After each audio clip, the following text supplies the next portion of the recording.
I'm Omar, and this is my podcast, Lesson Learned.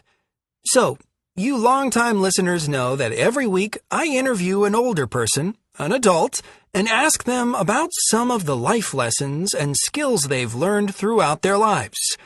Of course, you guys know that I'm especially interested in lessons that will help me function better as an adult. I just moved out of my parents' home about a year ago, and I was surprised by all the stuff that I just didn't know how to do. I know you guys know what I mean. I've interviewed all kinds of people, from my family members — you remember how my grandma taught me how to bake bread? — to people who live in my community, like my mechanic, a cook at the restaurant down the street, a washing machine repairman — phew, that was a messy week — and a nutritionist. Well, today is going to be a little bit different. Today, I'm sitting with a professor from the local community college who's going to weigh in with some tips about how to learn new skills quickly and efficiently. Hello, Dr. Summers. Hello, Omar.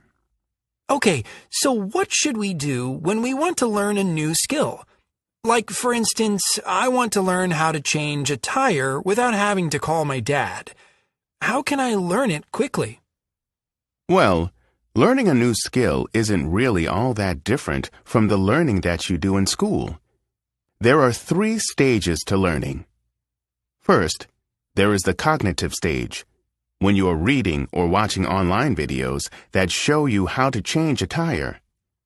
At this stage, it's important to break the skill down into steps you can manage, called sub-skills, and make connections between those steps. So, for instance, when you watch those online videos, try to connect each step with the previous one and the following one. The cognitive stage and baby steps. Got it.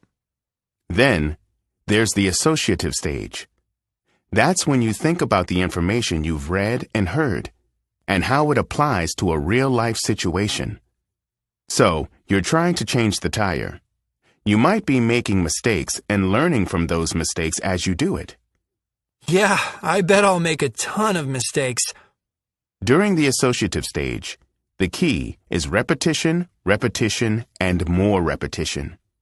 And keep in mind, if you get stuck at a point during this repetition, you shouldn't keep trying and trying the step you're working on. For instance, if you can't make the bolts on the spare tire tight enough after a few tries, go back and practice a skill that's easier for a while. That gives your brain a little break. It's also important at this stage that you have everything you need to practice the skill, and that you've removed any obstacles that would stop you from being able to practice the skill. So, if we continue with your tire changing skill, you'll need to make sure you have a safe, flat place where you can practice taking the tire off your car and putting the spare tire on. You'll need the tools to allow you to take off the tire. You'll need a spare tire. Oh, and obviously, you'll need a car. I have all those things. My car is pretty old, so I know it'll break down sooner or later. I want to be able to solve small problems without panicking. You might also want to think about any emotional or mental barriers that might block you from picking up a new skill.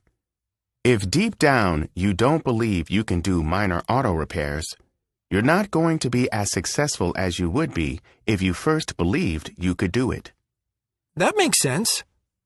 And finally, you'll reach the autonomous stage, when you change the tire easily, all by yourself. It sounds simple. Is there anything else I need to think about? Well, brain research tells us that how efficiently you learn a new skill depends on your motivation. If you think the skill is important, you're more likely to remember it more quickly. Thanks so much, Dr. Summers, for the information. All right, guys, that's all for this week. Tune in next week for my interview with a plumber when I'll learn how to fix a leaky faucet.